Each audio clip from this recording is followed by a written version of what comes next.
మొదటి వచనం, మార్కు సువార్త 1వ అధ్యాయం 1వ వచనం ఏమన్నారు చూడండి.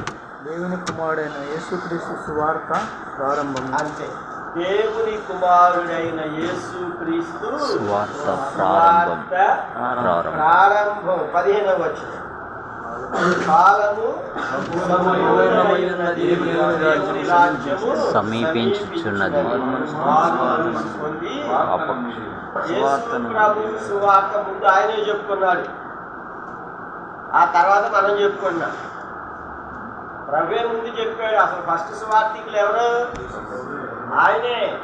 ఆయనకి ముందే ఏంటంటే బాప్తిస్మ ఇచ్చే యోహాను మార్గాన్ని సిద్ధం చేయడానికి వచ్చాడు.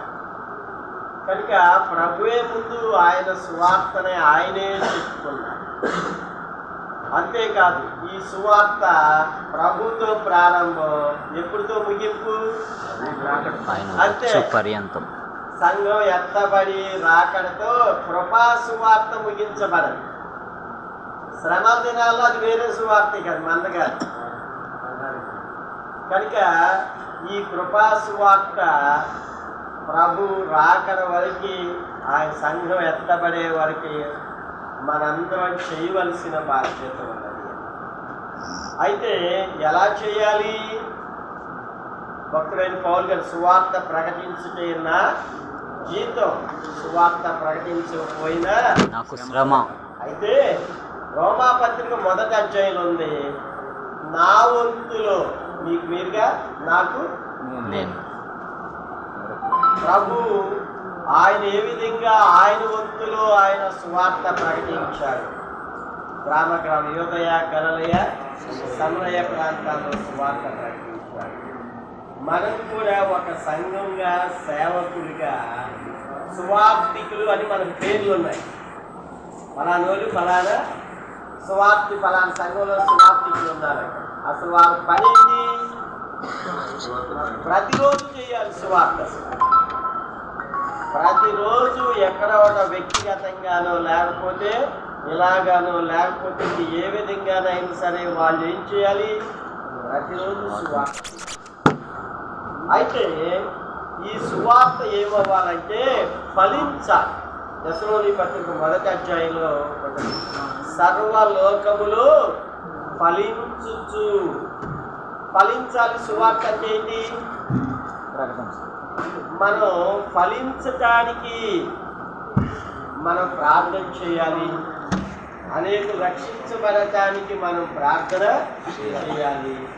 ఎక్కడెక్కడ సువార్త ప్రకటించేమో, మాకు నేనుగా శ్రీకాకుళంలో మేము వెళ్ళాం, భూపాలపల్లి వెళ్ళాం, ఖమ్మం జిల్లాలో వెళ్ళాం, ఇంకెక్కడికి వెళ్ళాం, గోదావరి జిల్లాలో వెళ్ళాం.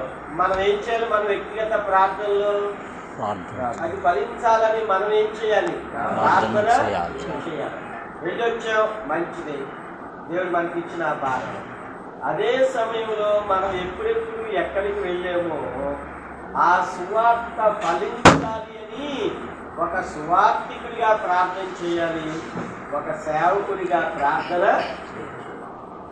అప్పుడు అది ఇవాళ ఫలించవచ్చు, లేకపోతే తరువాత అయినా ఫలించవచ్చు. ఇంకోటి ఏంటి అంటే, మనందరం దేవుని యొక్క రాకడ కోసం, ప్రభు ఆయన త్వరగా రాబోతున్నారు. ప్రకటన గ్రంథం 22వ అధ్యాయం 7వ వచనంలో ఏమన్నాడు? ఇదిగో నేను త్వరగా వచ్చుచున్నాను. ఈ గ్రంథమందు రాయబడిన ప్రవచన వాక్యములను గైకొని వారు ధన్యులు. గ్రంథములోని ప్రవచనం 22:7, ఈ గ్రంథములోని ప్రవచన వాక్యములను గైకొని వారు ధన్యులు. కనుక మనము ఇది ఒక రాకడ సువార్త. మనం కూడా ప్రభు రాబోతున్నారు, కాలం సంపూర్ణమై ఉన్న మన దినాలని మనం ప్రభు యొక్క రాకడ కోసం అనేకులను సిద్ధపరచాలి, అనేకులను ప్రభు వద్దకు నడిపించే వారిగా ఉండాలి. ఆ విధంగా సమయం దొరికిన కొలది దేవుని ఇచ్చిన అవకాశాలు మనకి ఎన్ని ఉన్నాయో వాటన్నిటిని మనం ఉపయోగించుకుని సువార్త ప్రకటించవలసిన వారంగా ఒక సేవకుడు లేకపోతే ఒక సువార్థికులు, సంఘ పెద్దలు, విశ్వాసి అంటే అందరూ మిషనరీలే. సమరస్త్రీ ఎవరు? సువార్థికుడు. ఊరందరిని మార్చిన గొప్ప మిషనరీ ఆమె. కనుక మనందరం అలాంటి భారంతో సువార్త సేవ చేయవలసిన వారంగా మనం సంతోషించవలసింది ఏంటంటే, మన బ్రదర్ సంఘాల్లో ఈ యొక్క పరిచయం చాలా ఎక్కువగా ఉండే దాన్ని బట్టి మనం గర్వించవలసిన వారంగా. కనుక నేను ముగిస్తున్నాను. ప్రభు కృపను బట్టి మనం 2 దినాలు సువార్త ప్రకటించాం. దానికోసం ఫలించాలని ప్రార్థన చేద్దాం. అంతేకాదు దేవుని యొక్క రాకడ కోసం మనందరం సిద్ధపడి ప్రభు యొక్క రాకడలో అనేకులు ఎత్తబడేటట్లుగా ఉండేటట్లుగా మనం సిద్ధపడదాం. అనేకులు సిద్ధం సంఘంలో మనందరి సంఘాలు ఉన్నాయి. సంఘంలో ఉన్న వాళ్ళందరూ కూడా ఎత్తబడేటట్లుగా మనం ఉన్నాం. మన బాధ్యత. కొందరు సరిగ్గా ఉండరు కదా, అలాంటి వాటిని కూడా మనం బాధ్యతతో ప్రభు సన్నిధికి వాళ్ళు నడిపించి ఎత్తబడే గుంపులో మనం వాళ్ళని సిద్ధం చేయవలసిన బాధ్యత మనం. కనుక ఆ విధంగా మన పరిచయం మనం కొనసాగిద్దాం. ఇప్పుడు ఈ రిపోర్ట్ని మనం చెప్తాం.